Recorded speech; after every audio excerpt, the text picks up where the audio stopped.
Doesn't matter if you've been living under a rock, I'm sure even Patrick Starr's gotten this news by now. PayPal Honey, a wildly successful browser extension used by millions, turned out to be a big scam, allegedly. Except it's not alleged, it is factually a scam, in my opinion. I think Honey is more of a scam than the shake weight. This shit is foul. And thanks to a multi-year investigation conducted by a YouTuber named Megalag, it has blown the lid wide open on this operation from Honey. And just like my bubble guts after I make the mistake of eating a hot dog at a hockey game, it's bad. So bad, in fact, that it has now led to a class action lawsuit being filed against Honey. Another YouTuber named Legal Eagle just posted this video announcing this class action lawsuit they're filing against them. Now, when you hear the term YouTuber, most of you picture a bumbling imbecile like me. But contrary to popular belief, not every content creator is overdosing on stupid juice. Legal Eagle is a real attorney, not some phony baloney, horse hockey, a title he gave himself from Roblox or anything. And he made this video going over the motivation behind this class action lawsuit, believing that PayPal Honey has caused substantial financial damages to a substantial number of people. Now, this isn't his first rodeo announcing a lawsuit. I believe he's made 2 other videos talking about something that he's suing. This one obviously comes pretty early into the investigation that Megalag has conducted. Keep in mind, that was part 1 of a 3-part series that Megalag is releasing on his multi-year investigation of Honey. And part 1 already had enough foul play to lead to a class action lawsuit. I don't even know how much worse it could get with this rabbit hole. Like, part 2 might just prove PayPal Honey was trying to cast the infinite Tsukiyomi and trap everyone on Earth into a Genjutsu where we just keep fucking giving them affiliate commissions or something. Like, I do not know what else could possibly come out from Honey. Lord help us, part 3 from the investigation might just conclude and prove that PayPal Honey was trying to quantumly inject microchips into our brains or something. It really is, like, it's fascinating just how bad this company is.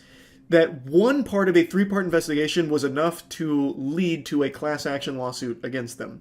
And it's not a frivolous lawsuit either. There's not really any question of whether or not Honey was engaging in taking affiliate commissions. They openly confirmed with Megalag that, like, they acknowledge that, yes, we will sometimes be the last click and get that affiliate commission. They openly say that. So that's not even what's called into question. It's more so now, is it fully illegal? And in my moron eyes, like my idiot vision, I think it has to be, right? Like, I talked about it a bit on stream last night. I'll show you some clips there. But I think it is the textbook definition of cookie stuffing, which does have a legal precedent set that it's wire fraud. Now, I think there's been a little confusion on exactly how big of a scam this is, so I'm going to try and break it down into even simpler terms. A lot of people are under the impression that the only people affected are those that promoted Honey. Like, who cares about influencers that lost money, through commissions and stuff? That's not the actual scope of it. Even setting aside the blatant false advertising where Honey claims it gets you the best coupons available, which is proven to be untrue. In fact, they hide the best coupons from you because they work with the companies directly to give you what coupons they want you to have access to. So they'll give you like a 5% coupon even though you could find a 20% one on your own. Honey tells you that doesn't exist, there's only this 5%. Setting that aside, which directly hurts the people that use Honey, setting that aside, the affiliate theft, the what I believe to be cookie stuffing, it comes from people no matter what their familiarity is with Honey.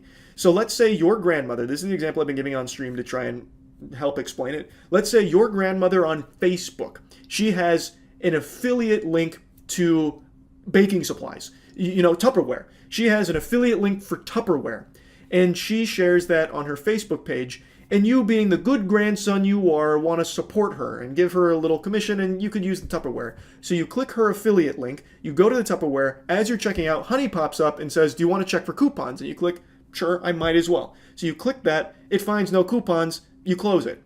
And then you finish your checkout.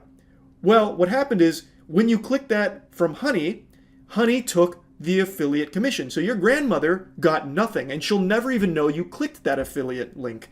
Honey got the whole thing because Honey is a brand partner of that Tupperware, not the grandmother with the affiliate link. Thus, when Honey poached the affiliate commission, they got all of the money, not your grandmother, even though it was your grandmother's link that brought the sale to the Tupperware. But that company will never know that it was the grandmother's link that did it. They will just see that it was Honey that got the last click. Thus, they have to pay out the commission to Honey. That's what's going on. Your grandmother had never heard of Honey. She never promoted Honey, but you had it because maybe your favorite YouTuber talked about it, or maybe you just happened to see all the advertisements elsewhere for it. That's the actual spaghetti and meatballs of it. It's not just people that promoted the Honey, getting butt fucked or anything. It's anyone that has Honey and then tries to click an affiliate link. Honey will take it, even if that affiliate link came from someone that knows nothing about Honey.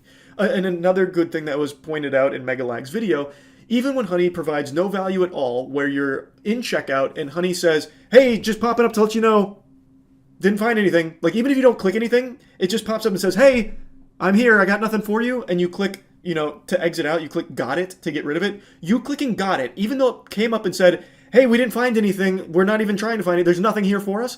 Even though it did actually nothing, you just clicking got it will take the affiliate commission. And the person who had the affiliate link will never know that that even happened. Another big question is, well, how did people not know they were missing out on money? How did they not know they weren't getting paid?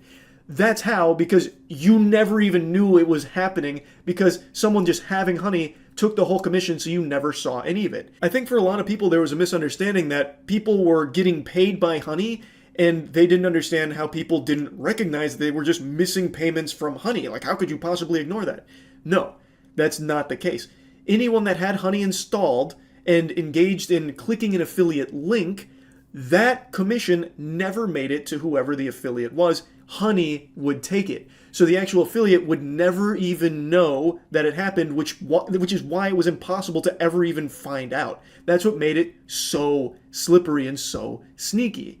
And that's also why it's nearly impossible to know just how much money was lost this way, and why it's likely into the deep millions upon millions of dollars. Which is why I think this class action lawsuit could be huge. Of course, I'm not a lawyer, I didn't pass the bar, I don't know for sure, but it seems like there is so much money that was likely lost from this because of PayPal Honey stealing the affiliate commissions.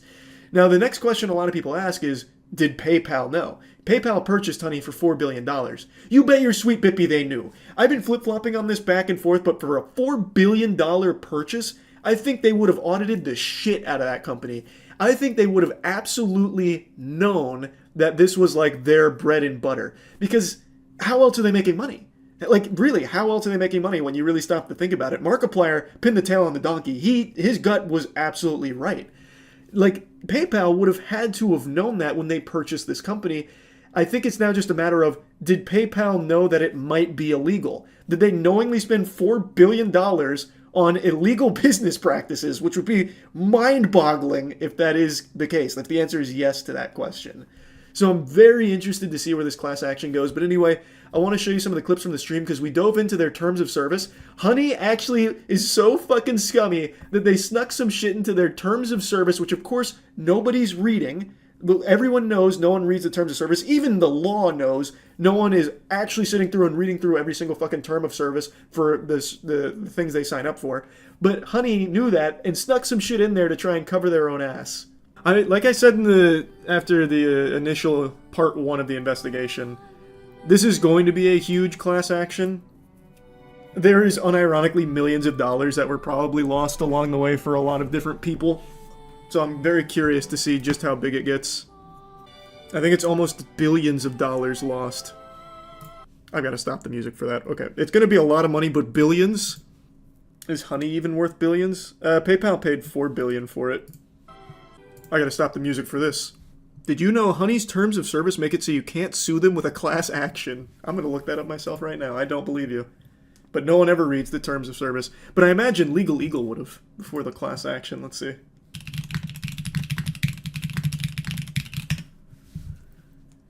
Let's look at the Join Honey terms of use.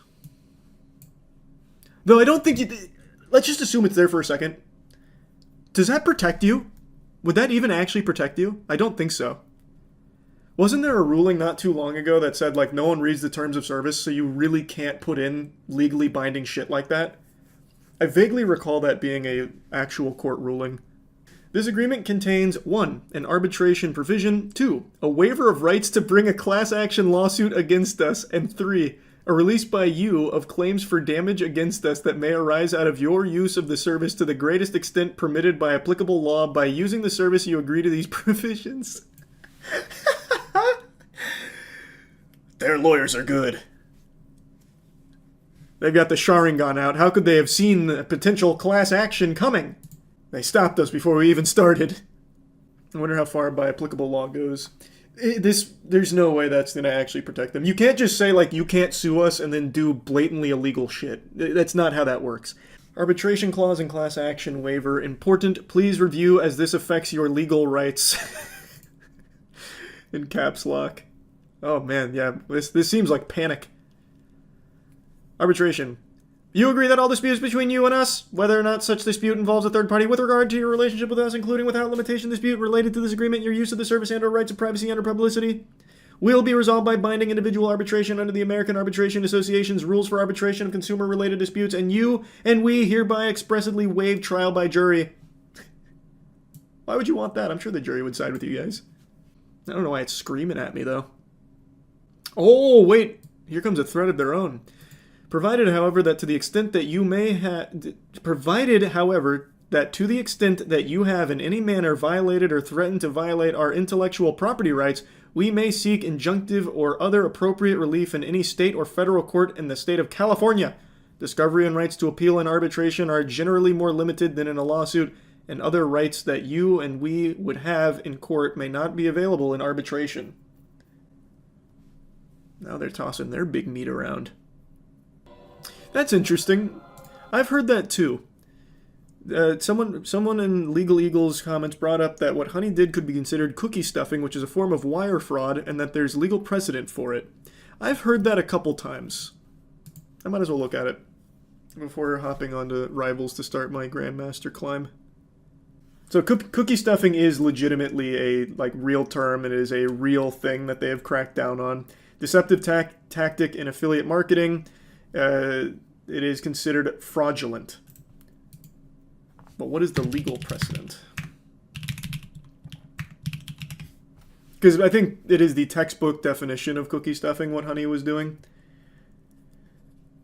So it's been considered a form of wire fraud, and in 2006, eBay collaborated with the Federal Bureau of Investigation in a sting operation targeting top affiliate marketers. So it looks like in 2006 there was a big case with it. Sean Hogan, eBay's largest affiliate marketer, was found to have engaged in cookie stuffing. His strategy involved modifying his website to load resources from eBay servers, thereby setting affiliate cookies on users' browsers. The technique falsely attributed subsequent eBay purchases to Hogan's site. Despite Hogan making over $28 million through eBay's affiliate commissions, it was determined that Hogan's activities did not contribute any substantial revenue to eBay. In the subsequent legal proceedings, Hogan pleaded guilty to a single wire fraud charge, leading to a 5-month federal prison sentence and a $25,000 fine. Okay, he got off pretty easy. There's another case as well. Also, eBay affiliate marketing, Brian Dunning. Similar tactics with cookie stuffing during 2006 to 2007. So there is a legal precedent set. They don't like it. But it's not harshly punished either. How interesting. Like I said, this should be a slam dunk case. I really think it should be pretty open and shut. They have a ton of money though, so it'll probably get hairy. You should go to law school, you'd be good at it. Brother, I'm a fucking moron. Why would you think I'd be good at that?